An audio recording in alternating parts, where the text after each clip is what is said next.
Bien, amados hermanos, yo quiero decirles que me tocó el tema Cristo como sacerdote y no puede existir para nosotros el mayor privilegio y el mayor gozo post-resurrección que el saber que nuestro Señor Jesucristo intercede por nosotros.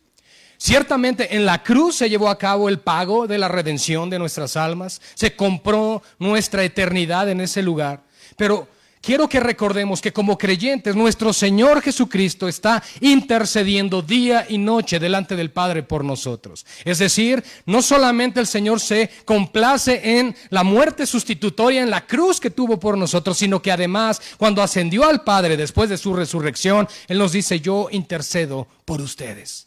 Hermanos, nosotros tenemos un abogado para con el Padre.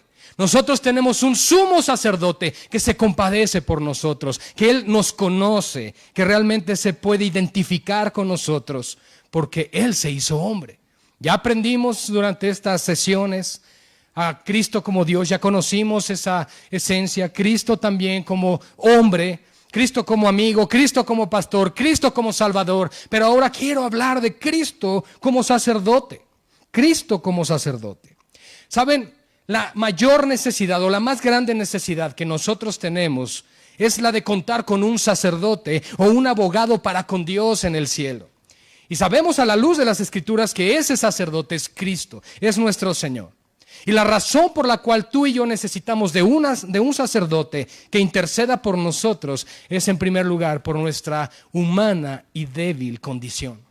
Somos continuamente atraídos por las concupiscencias, los deseos, las tentaciones que este mundo nos ofrece. ¿Y qué debemos de hacer nosotros? Correr a Cristo, clamar a Él y decirle: Señor, te necesito, intercede por mí, soy débil, necesito tu ayuda. Por lo cual esa razón por la cual necesitamos nosotros un sacerdote es por la inclinación continua del corazón del hombre hacia el mal. Nuestro corazón busca de continuo lo malo. ¿No fue acaso eso lo que el Señor encontró en aquella generación en los días de Noé? Que sus deseos eran de continuo en el corazón solamente hacia el mal. ¿Qué nos hace diferente a esa generación? Nada.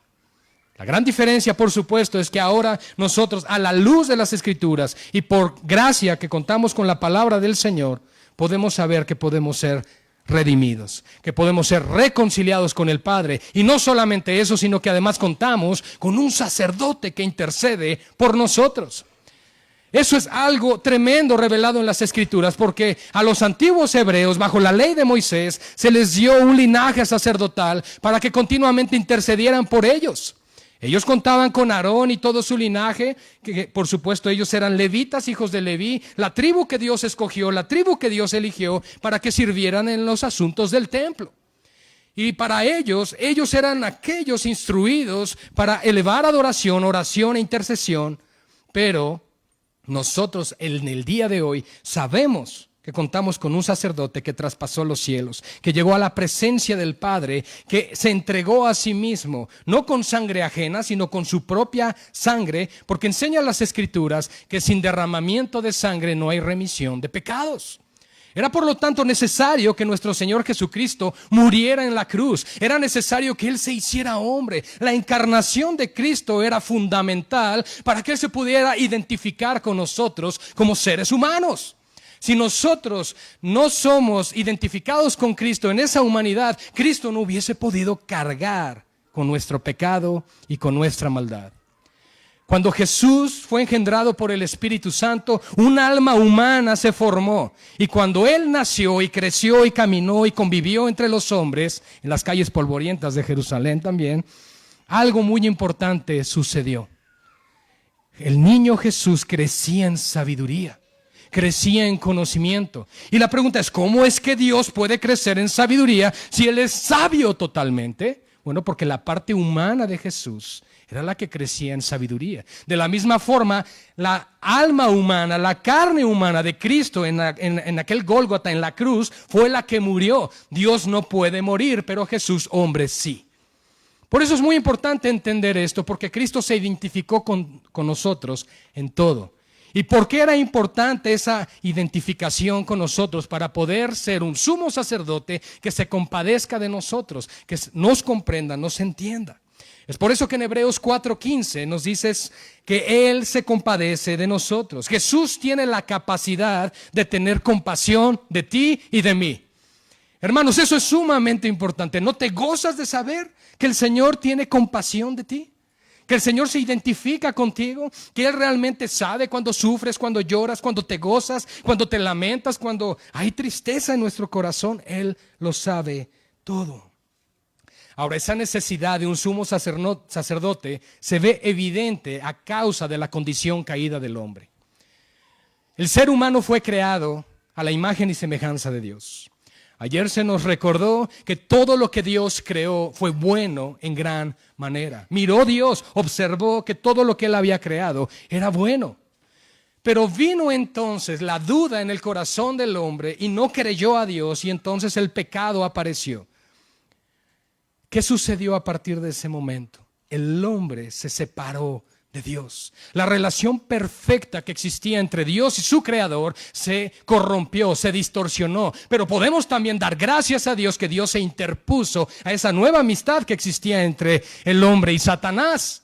Si no fuese por las promesas de Dios en las Escrituras, no tendríamos nosotros esperanza. Génesis 3:15 nos habla de la primera profecía mesiánica. Nos habla de cómo el Señor Jesucristo vendría como simiente de la mujer a dar una herida mortal a aquella descendencia de la serpiente, es decir, al diablo. Y eso se llevó a cabo en la cruz. En la cruz se llevó a cabo la victoria para todos nosotros. Muchas veces cuestionamos, ¿cuándo hará Dios algo en contra de la maldad? ¿Cuándo Dios va a hacer algo en contra de todas estas injusticias? Él ya lo hizo en la cruz. Los decretos de Dios ya se establecieron. Su palabra es inerrante, es perfecta, es absoluta para nosotros. Y si tu fe y tu esperanza descansan en las Escrituras, puedes estar seguro y segura de algo. Jesús intercede por ti. Jesús es tu sacerdote en el cielo. Ahora les quiero dar un breve antecedente histórico del sacerdocio en el Antiguo Testamento.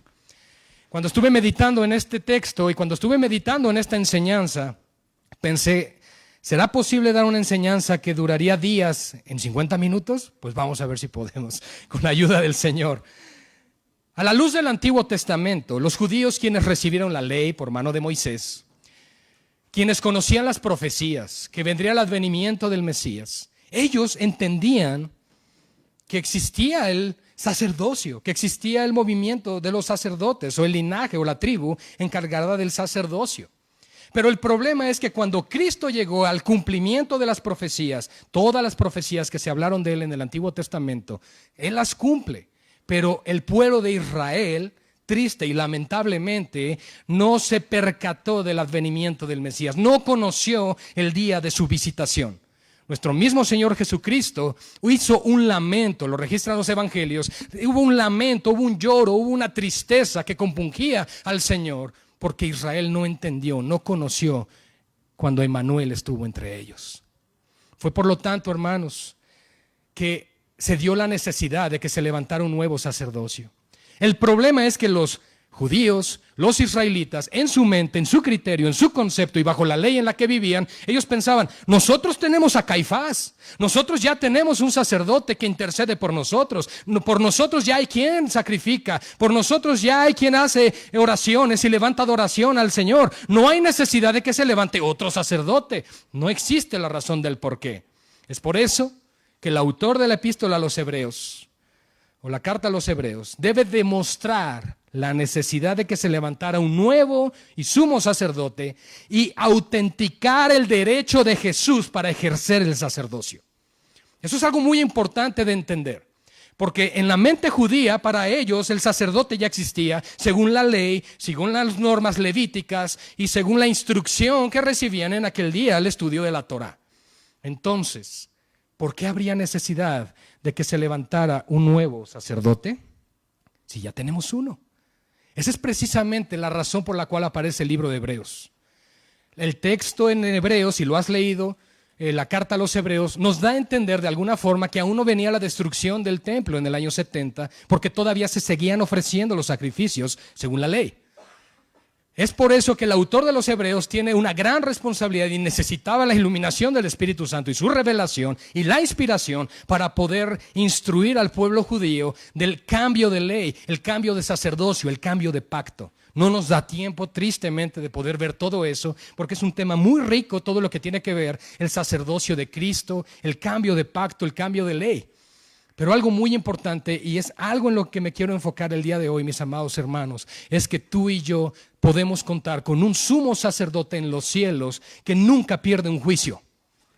Él nunca va a perder la causa, Él nunca pierde, amados hermanos. Tenemos aquel acusador. ¿Quién es el acusador según las Escrituras? Satanás. Él nos acusa de día y de noche delante del Padre, pero tenemos un defensor. Y Jesucristo es nuestro defensor, amados hermanos.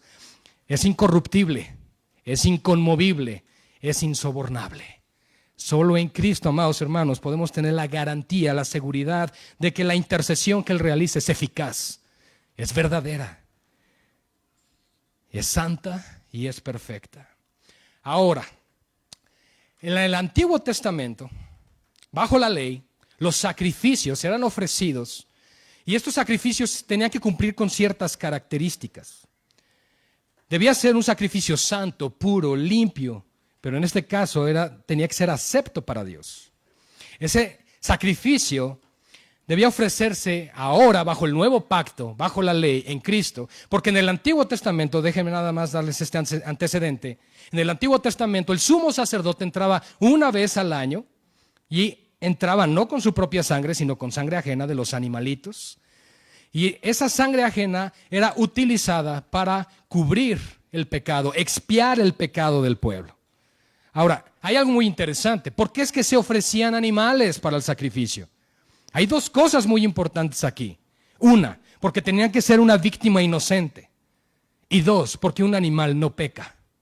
Entonces es una representación de nuestro Señor Jesucristo, porque Él era una víctima inocente, fue una víctima inocente. Jesús no merecía morir, Jesús por eso es suelto de los dolores de la muerte, Jesús por eso resucita, porque Él no era culpable. Él llevaba nuestras culpas, pero Él no era culpable.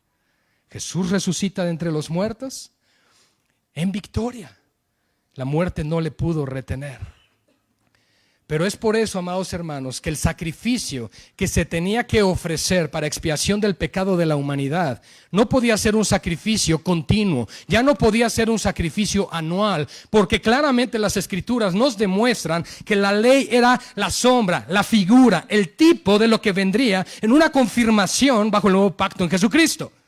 Es por eso que nosotros podemos ver a la luz de las Escrituras que el sacrificio de Cristo sí fue perfecto, fue santo, fue puro y fue acepto delante del Padre. La resurrección de entre los muertos, con hechos indubitables, nos da a entender a nosotros, amados hermanos, que el sacrificio fue acepto delante de Dios. Si el sacrificio no hubiese sido aceptado, Jesucristo no resucita, pero fue acepto. El Padre aceptó el rescate por tu alma y por mi alma. Gloria a Dios por eso. Ahora, hay algo muy importante también, mis hermanos. Lo que quiero poderles transmitir en esta introducción es que ese sacrificio no podía ya ser algo, porque un animal es algo. Por más que ames a tu mascota y le llames Pancracio, espero que no haya nadie con ese nombre aquí, por eso me ocurrió. Por más que le llames así, no es alguien. Es un animalito, es una creación del Señor, pero es un algo, es un perro, es un canino. Entonces, en este caso, el sacrificio no debía ser algo, sino debía ser alguien que pudiese satisfacer las demandas santas de la ley del Señor. Ese sacrificio tenía que ser enteramente puro, ser enteramente perfecto, tenía que ser enteramente santo. En otras palabras, ese alguien solo podía ser Dios. Eso es algo importante, y así fue. Jesús, el Hijo de Dios, amados hermanos, según Filipenses 2, dejó su gloria, dejó su trono. Ahora, ¿qué quiere decir eso? ¿Que dejó de ser Dios? No. Él en ningún momento dijo dejar su divinidad. En ningún momento nos dice las Escrituras que Él dejó de ser Dios, sino que Él dejó su gloria. Por eso en su oración de intercesión sacerdotal, en Juan capítulo 17, dice: Padre, la gloria que yo tuve contigo, quiero que ellos también la vean. ¿Por qué? Porque lo que dejó por un momento fue la adoración celestial. Todo lo que involucra la gloria de Dios lo dejó por un momento. ¿Para qué? Para hacerse siervo. Y no solamente un siervo cualquiera, sino que entregó su vida por nosotros. el ser más grande del universo, el creador de todas las cosas, Dios todopoderoso, se hizo un pequeño embrión para nacer de una mujer, para venir a este mundo y dar su vida en rescate, y dar su vida en rescate por todos aquellos que le hemos dado la espalda. Todos los que estamos aquí pusimos nuestro granito de arena para que Jesucristo fuese crucificado. Todos los que estamos aquí cooperamos. He ahí la humildad del Señor. He ahí la misericordia del Señor. He ahí la gracia tan importante, la humildad de Cristo, como se nos refería ayer, en hacerse hombre para morir en nuestro lugar. Martín Lutero lo dijo así: Señor Jesús, tú eres mi justicia, así como yo tu pecado. Has tomado sobre ti todo lo que soy y me has dado y cubierto con todo lo que tú eres. Tomaste sobre ti lo que tú no eres y me diste lo que yo no soy. El apóstol Pablo lo puso de esta manera en 2 Corintios 5:21. Al que no conoció pecado, por nosotros lo hizo pecado, para que nosotros fuésemos hechos justicia de Dios en él. Amados hermanos, la gloria es para Cristo. El propósito de estas conferencias es que Cristo brille, resplandezca, que Él reciba toda la gloria y la adoración que merece, porque Él es el Señor. Y solo Él merece la alabanza y la adoración de su creación, porque Él es santo, santo, santo. Es tan santo, amados hermanos, que ni sus propios ángeles le pueden mirar. Ahora bien, nosotros sabemos que el libro de Hebreos tiene el objetivo central de presentar a Jesús como superior a los ángeles, superior a Moisés, y en el sentido sacerdotal también superior a Aarón y a Leví, a todo lo que tenga que ver con el linaje sacerdotal. Y quiero por favor que me acompañen al libro de Hebreos, capítulo 5, versículos del 1 al 9.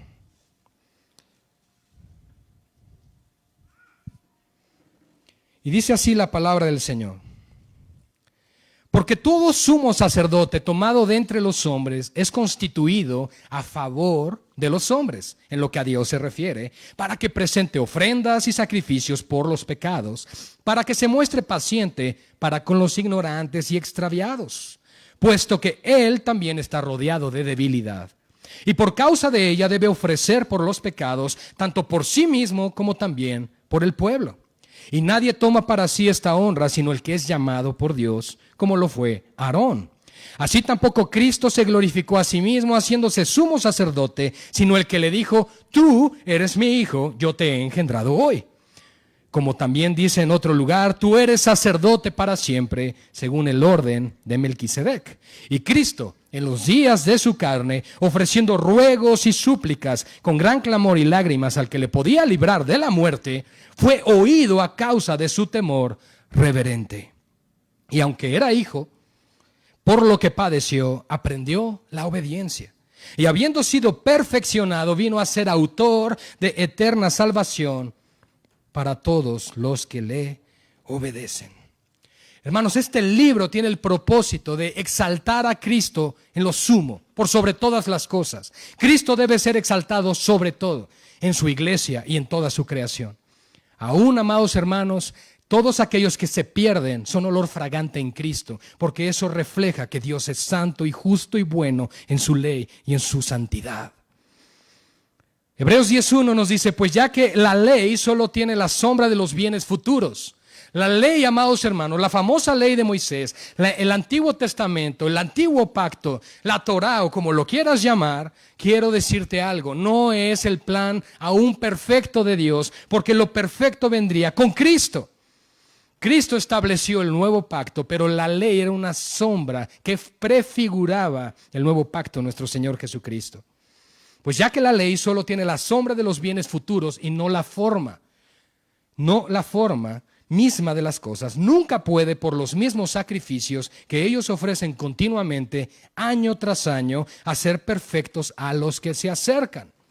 Esto es algo muy importante, hermanos, porque la ley no pudo perfeccionar nada. La ley es una imposición de normas las cuales el hombre no puede cumplir, porque ningún hombre puede cumplir con la ley. Solo Jesucristo, hombre, cumplió la ley. Solo nuestro Señor vino a ser perfecto en cuanto a lo que Dios se refiere. Ahora bien, en nuestro texto que acabamos de leer, en Hebreos capítulo 5, los primeros 4 versículos no hablan o no apuntan directamente a Cristo, más sí prefiguran, por supuesto, su ministerio sacerdotal, pero nos está dando una referencia al sacerdocio arónico. Se resalta la función y el trabajo principal en el día de la expiación. El sumo sacerdote en el día de la expiación, una vez al año, lo que hace era confesar su pecado y confesar el pecado del pueblo. Lo primero que hacía era tomar un becerro para sacrificarlo y purificar su propio pecado. Eso es algo muy importante porque el sumo sacerdote tenía que ofrecer un sacrificio primero por sus propios pecados y después tenía que ofrecer otros sacrificios por el pecado del pueblo. Cosa que Jesucristo no fue necesario porque nuestro Señor nunca pecó. Jesucristo es perfecto, es santo y puro y nunca se halló engaño en su boca porque Él es el Señor. Después tomaba 2 machos cabríos, este sumo sacerdote, tomaba uno para el sacrificio del pecado del pueblo y el otro para que saliera fuera de la ciudad llevándose el pecado. Esto nos hace referencia a Hebreos 13:12, donde Jesucristo dice, por lo cual también Jesús, para santificar al pueblo mediante su propia sangre, padeció fuera de la puerta. Nosotros sabemos que Jesucristo no padeció dentro de Jerusalén, dentro de los muros de Jerusalén, sino que Él llevó su cruz camino al Gólgota fuera de la ciudad. Esto es una representación de aquellos animalitos o machos cabríos que se llevaban el pecado del pueblo. Qué interesante es esto, porque lo primero que nos está diciendo este texto es que todo sumo sacerdote tomado de entre los hombres es constituido a favor de los hombres. Dios no necesita un sacerdote, nosotros somos los que necesitamos un sacerdote. Aarón necesita un sacerdote, Leví necesita un sacerdote y todo aquel que esté en Cristo Jesús necesita un sacerdote que interceda por nosotros, porque así está establecido en la palabra del Señor. Ahora lo que nos dice aquí es que todo sumo sacerdote está constituido a favor de los hombres, está constituido para velar por tu bien y por mi bien. Eso nos está dando entonces una referencia de que el sacerdocio de Cristo tiene que ver con el beneficio para el creyente. Tiene que ver en que Él nos va a ayudar para ser restablecidos delante de Dios por la justicia de Cristo. Debe identificarse con ellos también. Dice aquí la Escritura, porque todo sumo sacerdote, estoy en Hebreos 5, tomado de entre los hombres, es constituido a favor de los hombres en lo que a Dios se refiere, para que presente ofrendas y sacrificios por los pecados, para que se muestre paciente con los ignorantes y con los extraviados. Podemos darnos cuenta que se debe identificar con aquellos por los cuales intercede. Esto es importante, amados hermanos, porque nos va a ayudar a comprender y a entender por qué Jesús se tuvo que hacer hombre. Muchos de nosotros podríamos pensar, ¿por qué Dios no solamente decretó una salvación por amor? ¿Por qué no solamente nos salvó y ya? ¿Por qué tuvo que hacer toda esta estructura de redención? Amados hermanos, porque Él es santo, justo y bueno. Y su ley es santa, justa y buena. Y por lo tanto Él no podía violar su propia palabra. Pero en su gran amor, en su gran misericordia, nos proveyó de un sacrificio sustituto. Yo solamente recuerdo cuando Abraham subía con su pequeño Isaac a ofrecer el sacrificio y su hijo le dice, papá, ¿y dónde está el sacrificio? Y le dice, Jehová proveerá, Jehová jiré. Pero ese proveerá no es así de te va a llenar las bolsas de dinero, no. Es Jehová se proveerá. Es decir, el Señor se proveerá de un sacrificio.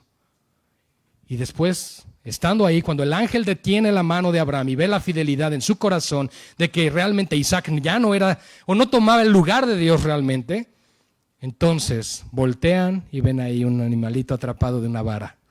El Señor proveyó un sacrificio. Y el Señor ha provisto un sacrificio para ti y para mí. Y eso fue hace 2000 años en la cruz del Calvario.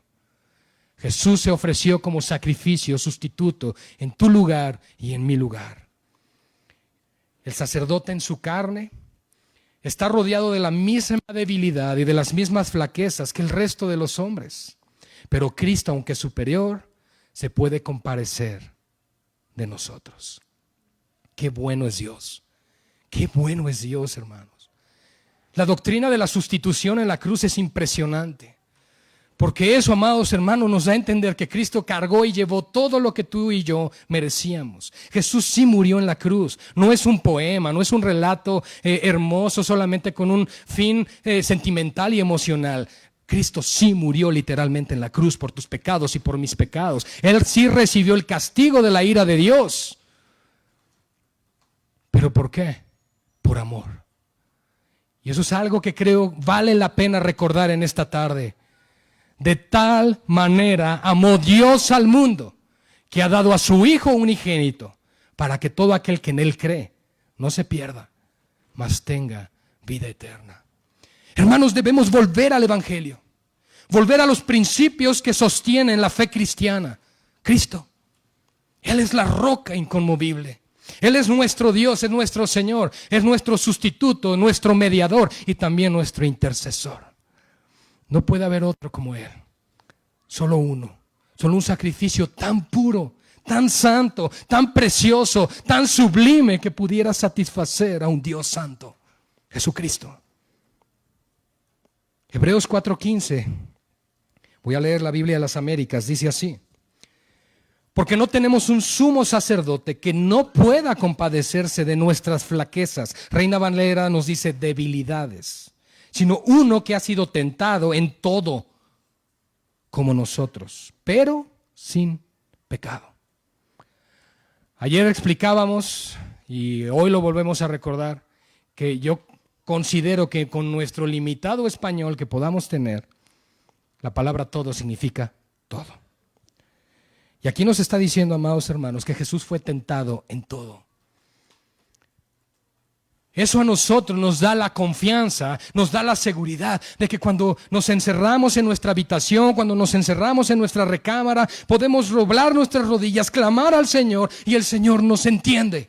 El Señor se compadece, el Señor comprende claramente lo que tú y yo estamos viviendo. Solo Él lo puede experimentar porque Él se hizo hombre.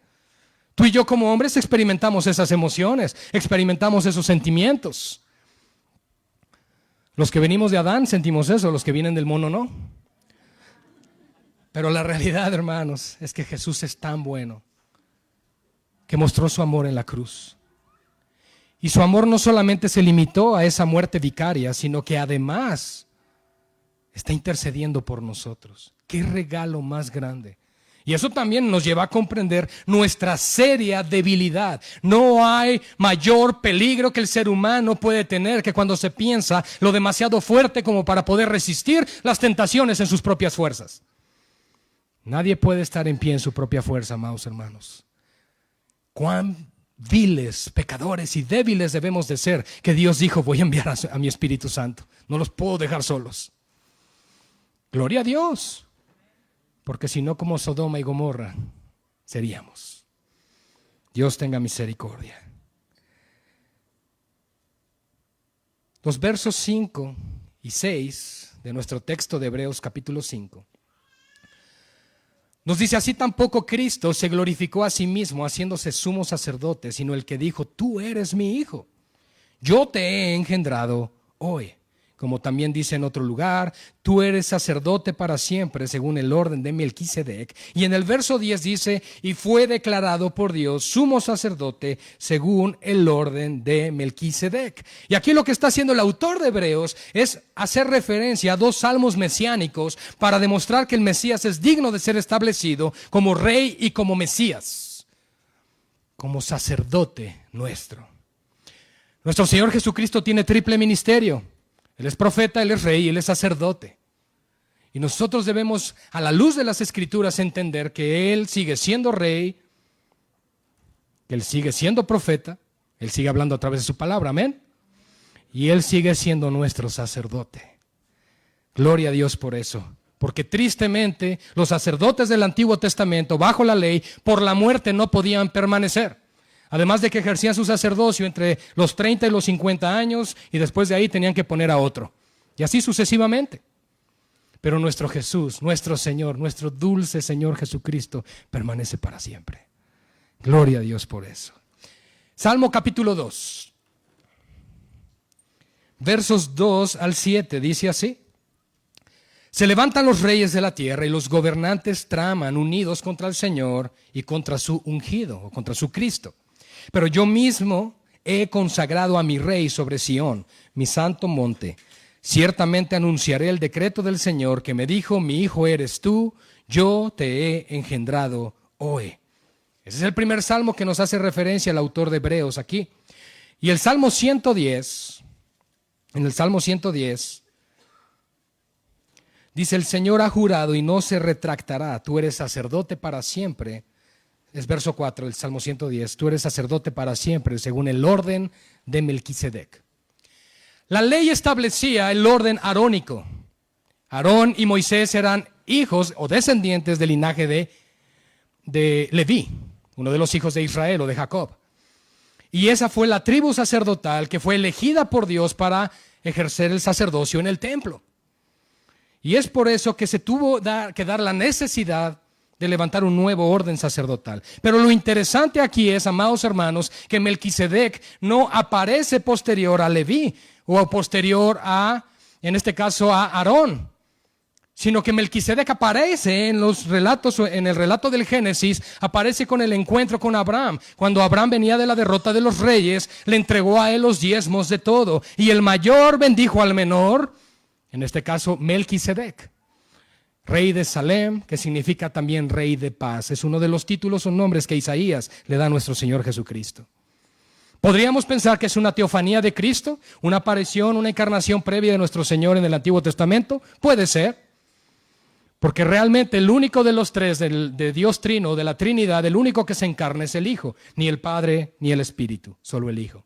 Podríamos pensar, por lo tanto, que es una prefiguración de una preencarnación de Cristo. Podría ser. ¿Y por qué podríamos llegar a pensar eso? Porque al igual que el Hijo de Dios no tiene ni inicio de días, ni fin de vida, ni genealogía. Es decir, no hay un linaje ni ascendente ni descendente. Eso lo hace igual al Hijo de Dios. Por lo tanto, el autor de Hebreos nos podría dar referencia de que este Melquisedec fue Cristo en el Antiguo Testamento. Amados, Cristo tiene todo el derecho de ministrar a nuestro favor. Todo el derecho. ¿Por qué estoy diciendo todo esto? Porque en la introducción les manifesté que el pueblo judío, bajo la ley, ellos ya tenían a Caifás como sumo sacerdote. Y por ahí andaba el suegro Anás. Pero algo muy importante aquí, hermanos, es reconocer que el autor de Hebreos tiene la responsabilidad y lo que quiere hacer, por gracia y por revelación del Señor, es establecer el derecho legal de que Jesucristo sea sacerdote. Ese es el punto.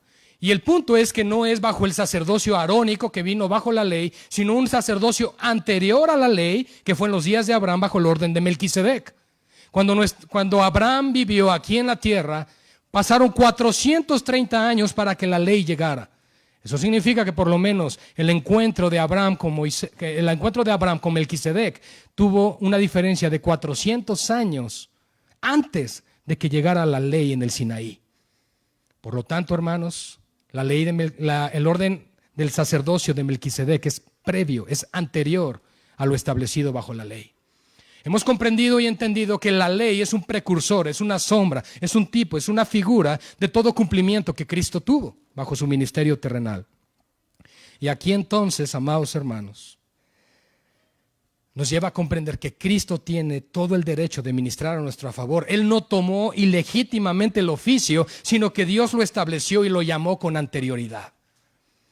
Sacerdocio perpetuo sin estar ligado a una genealogía como los hijos de Leví, que debían ser de ese linaje.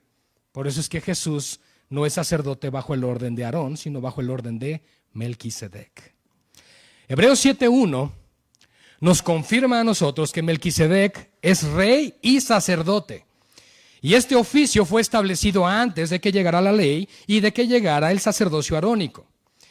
Ahora bien, comprendiendo esto, hermanos, creo que hemos puesto un fundamento para entender el sacerdocio de Cristo, que en primer lugar es un sacerdocio perfecto, es un sacerdocio establecido bajo un nuevo pacto que está basado y fundamentado sobre muchísimo y mejores promesas que el anterior y que además le da legitimidad a su oficio. Eso es sumamente importante porque para los judíos y en su mente y en su corazón, el sacerdote era Caifás, reitero. Para ellos no hallaba cabida en su corazón. ¿Cómo es posible que esté este hombre aquí, que nos vengan a decir que Jesucristo es ahora el intercesor, el Mesías, cuando nosotros vivimos con esta normativa? Y en el verso 5 al 7 de nuestro texto de Hebreos capítulo 5, dice lo siguiente: así tampoco Cristo se glorificó a sí mismo, haciéndose sumo sacerdote, sino el que le dijo: tú eres mi hijo, yo te engendré hoy, como también en otro lugar, tú eres para siempre sacerdote según el orden de Melquisedec. Y Cristo en los días de su carne, verso 7, ahora es mi énfasis, ofreciendo ruegos y súplicas, analicemos eso, ruegos y súplicas con gran clamor y lágrimas al que le podían librar de la muerte, fue oído o escuchado a causa de su temor reverente. Ahora, esto no quiere decir, hermanos, o este texto no nos está indicando que la oración de Cristo en el Getsemaní fuera pidiéndole al Señor que no fuera a la cruz. Si tú analizas la oración donde está pidiéndole al Padre, dice: Padre, si es posible, pasa de mí esta copa, pero no se haga, o más no se haga lo que yo, sino lo que tú. Realmente el clamor de Cristo en ese lugar era: Señor, que se haga tu voluntad. Cristo sabía, previo a su encarnación, que Él vendría a morir a este mundo. Están las profecías del Antiguo Testamento donde el Mesías debía padecer. ¿No acaso Jesús, camino a Emaús con estos dos discípulos que no le pudieron reconocer, les abría las Escrituras? Les mostraba cómo a través de los profetas del Antiguo Testamento, cómo el Cristo debía padecer. Jesús no ignoraba lo que venía a ser este mundo. Él era Dios también, hermanos. Él sabía lo que venía a ser. Ayer hablamos de Cristo como Dios y Cristo como hombre, lo que se entiende como la unión hipostática de Cristo. Es la naturaleza de Dios y la naturaleza del hombre en un ser, Jesucristo el Señor. Cristo se hizo hombre, Cristo vino a morir, pero Él nunca dejó de ser Dios. Y eso es algo muy importante. Cristo oró al que podía librarle de la muerte. Y nos dice además el texto de Hebreos que Él sí fue escuchado, pero por el otro lado vemos que Él sí fue a la cruz. Eso podría sonar incongruente. ¿Cómo es posible que Jesús clama a aquel que le puede librar de la muerte y dice que por su temor reverente, ese temor al Señor de Proverbios 1:7 que se nos hablaba hace un rato, cómo es posible que fue escuchado pero finalmente fue a la cruz? No tendría congruencias. Pareciera para nosotros como una contradicción dentro de la Biblia.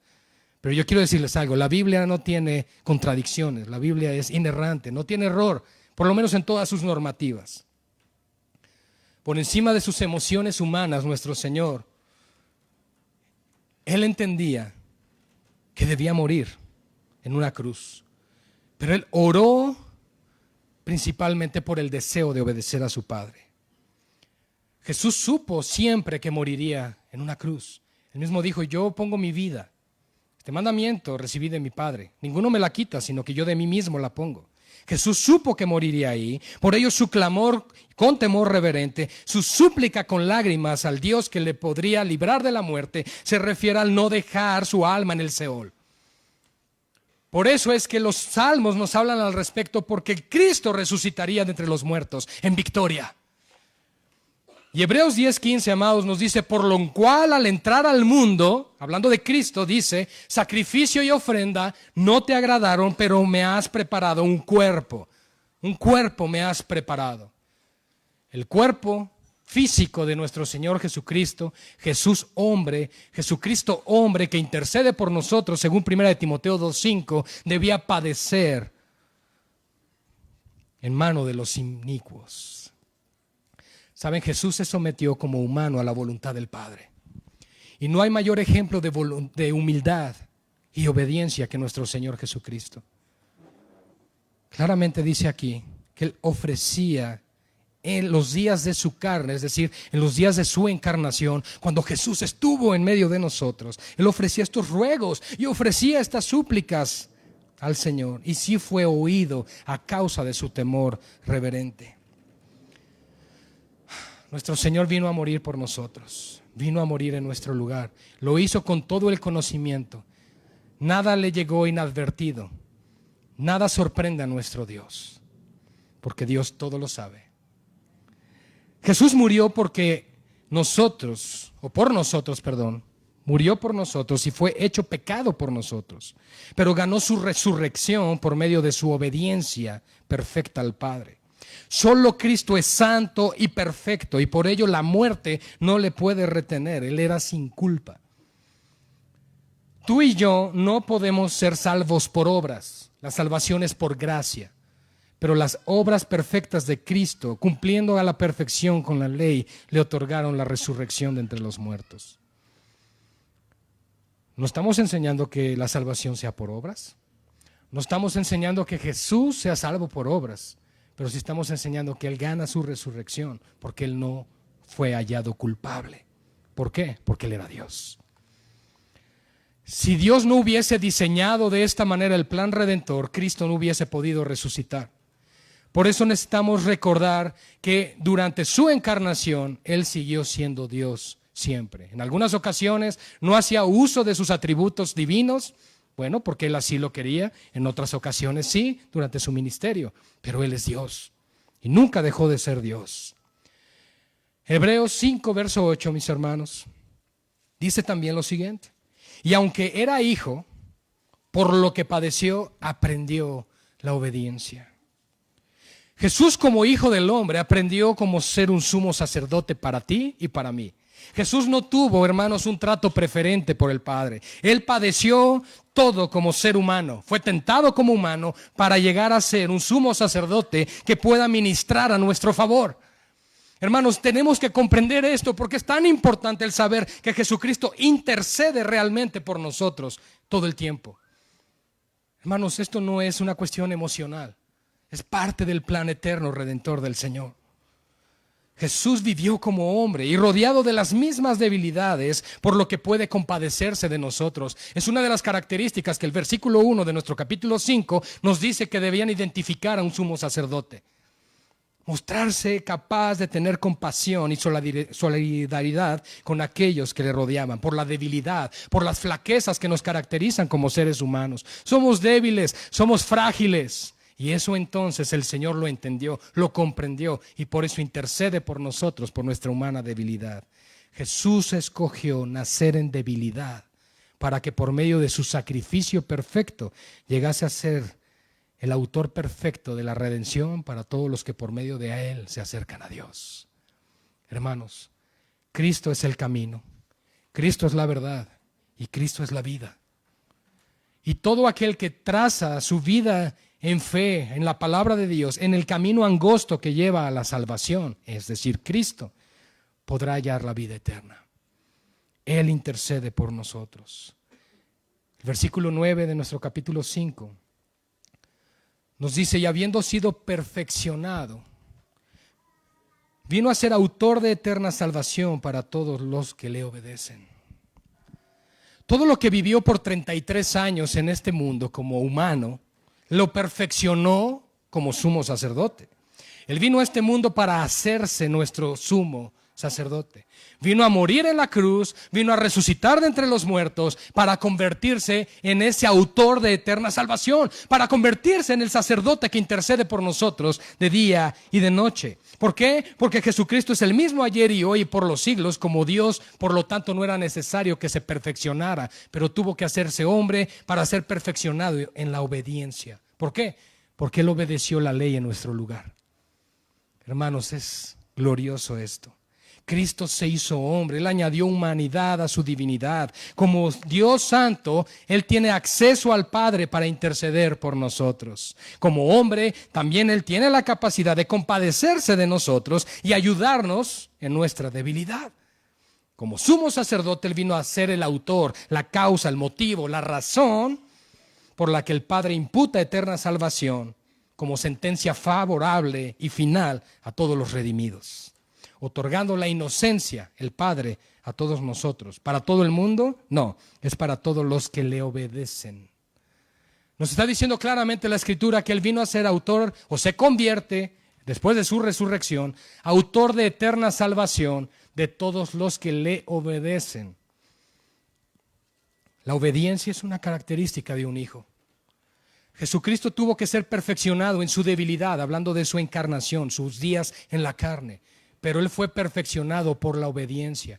Tú y yo debemos ser perfeccionados también de la misma forma por la palabra del Señor, por la obediencia a nuestro Padre Celestial.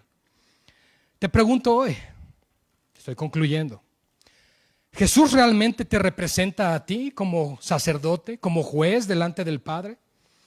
Saben, todos nosotros vamos a llegar algún día delante de Dios, toda la humanidad. Y ayer hablábamos que la gran diferencia es que unos le veremos como juez y otros como sacerdote y abogado. ¿Jesús te representa a ti? ¿Él es tu abogado? ¿Es tu intercesor? ¿Es ese sumo sacerdote que intercede día y noche delante del Padre por tu alma? Si no estás viviendo en obediencia según este texto, entonces Él no te puede representar. ¿Por qué? Porque Él representa a los que le obedecen. Pero si has depositado tu confianza, tu seguridad, tu fe en Él, entonces debes de saber y recordar que solamente Jesús es el único que te puede representar como abogado delante del Padre. Hermanos, nosotros hemos quebrantado la ley de Dios. Romanos 3:23 nos dice que por cuanto todos hemos pecado, estamos destituidos de su gloria. 24, gracias a Dios, dice, siendo justificados gratuitamente mediante la redención que es en Cristo Jesús. Gloria a Dios por eso. Pero hermanos, el punto es que todos hemos pecado y no merecemos la gloria. No hay acceso a esa gloria a menos que alguien interceda por nosotros. Es lo que quiero que nos demos cuenta de la importancia del ministerio de intercesión sacerdotal de nuestro Señor Jesucristo delante del Padre. Gloria a Dios porque tenemos la cruz, pero gloria a Dios porque tenemos a ese hombre que murió en esa cruz, resucitado de entre los muertos e intercediendo por los otros hasta el día de su regreso. Gloria al Señor. Al comenzar mencioné que la mayor necesidad que tenemos hoy como seres humanos es la de tener un abogado para con Dios. Un sumo sacerdote que pueda interceder y compadecerse de nosotros. Jesús, Dios y hombre, quien en virtud de hombre se puede compadecer por nosotros y quien en su virtud como Dios puede entrar delante del Padre e interceder por cada uno de nosotros. Hemos sido acusados y sentenciados a la muerte eterna y no tenemos la posibilidad de presentarnos ante Dios y abogar por nuestra causa. Solo Él lo puede hacer. Hermanos, hay un decreto, una sentencia forense sobre nosotros que la paga del pecado establece en Romanos 6:23 es la muerte. Y eso es algo que tenemos que recordar. Porque en el instante que tú te paras frente a la palabra de Dios y dices, Señor, yo estaba confinado a un juicio eterno, al infierno, separado eternamente de tu gloria, pero has decidido venir a este mundo y morir en mi lugar.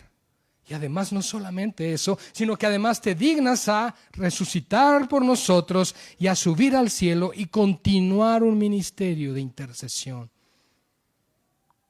Hermanos, eso es amor, eso es entrega. Esa es verdadera pasión por algo que se ama.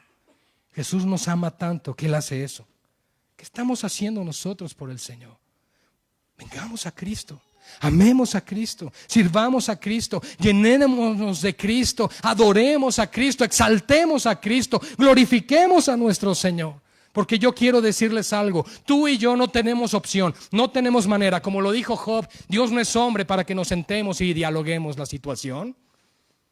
No hay posibilidad, pero Jesucristo sí puede. Jesucristo sí puede interceder por nosotros. Él sí puede sentarse al lado de su Padre y abogar por nosotros. Jesús sí puede. Jesús es la causa y el motivo por la cual el juez cambia nuestra sentencia de muerte eterna por vida eterna. Jesús es el mejor abogado. Él nunca ha perdido un solo caso de aquellos a los que representa. Te puedes gozar en eso, iglesia. Jesús ha conseguido que ante el Padre seamos considerados por la eternidad como justos e inocentes. Dale gloria a Dios, porque en Cristo somos justificados. Y siendo justificados por Él, por la fe, tenemos ahora la paz que tú y yo necesitábamos por causa de esa separación que hubo por nuestros primeros padres cuando pecaron, Adán y Eva. Esa separación que vino en el Edén. Gloria a Dios, fue abolida y fue restaurada por el sacrificio de Cristo. Ahora tú y yo tenemos acceso al mismo trono de Dios para hallar ese oportuno socorro cuando lo necesitamos. ¿Y saben por qué? Porque Cristo entró al tabernáculo, no terrenal, no hecho de hombres, sino en el tabernáculo celestial. Entró al lugar santísimo, al mismo trono de Dios, a su presencia, no con sangre ajena como el sumo sacerdote del Antiguo Testamento, no con sangre de machos cabríos, sino con su propia sangre que derramó en la cruz por nuestros pecados para expiar, cubrir y lavar toda nuestra maldad por la eternidad. Dale gloria a Dios por lo que Jesús ha hecho por ti y por mí. Ese es el rescate, esa es la redención, ese es el plan eterno glorioso que Dios muestra en su palabra. Jesucristo, la esperanza de gloria. Cristo en nosotros, amados hermanos, es lo único que nos puede garantizar la salvación eterna. No pongas tus ojos en los hombres, solo pon tus ojos en aquel que, como dice Hebreos 12:2, es el autor y es el consumador de tu fe. Gloria a Dios. Vamos a orar. Señor, gloria a ti te damos. No hay palabras para expresar la gratitud que hay en nuestro corazón por todo lo que has hecho. Si de las hay, Señor, no las conozco. Pero yo te ruego, Padre, que nos des la humildad de reconocer que sin ti no somos nada. Que tú eres Dios sobre todas las cosas, que tú eres el Señor, que separados de ti nada podemos hacer. Te ruego, Padre, que nos des también siempre un sentido de gratitud en nuestro corazón, sabiendo, Padre, que tú estás intercediendo por nosotros. Recordándonos que no estamos solos, recordándonos que en el día del juicio tú estarás a nuestro lado y serás nuestro defensor. Qué hermoso es saber que tú estarás ahí con nosotros, Señor. Qué hermoso es saber que a pesar de nuestra maldad, que a pesar de nuestros pecados, tú nos has amado tanto, Señor, que podemos ser declarados justos por causa tuya. Mi Dios, no merecemos ser llamados hijos. No merecemos ser llamados amigos tuyos. Sin embargo, así nos has llamado, pero somos siervos. Rogamos, Señor, porque podamos permanecer siempre con esa actitud de nunca olvidar que lo único que puede sostenernos de pie eres tú, tu palabra, tu gracia y tu misericordia. Te damos honor y gloria a ti, Jesús, porque fuera de ti no hay salvación. Fuera de ti no hay vida. ¿A quién iremos si solo tú tienes palabras de vida eterna? Amén y amén. Gloria al Señor.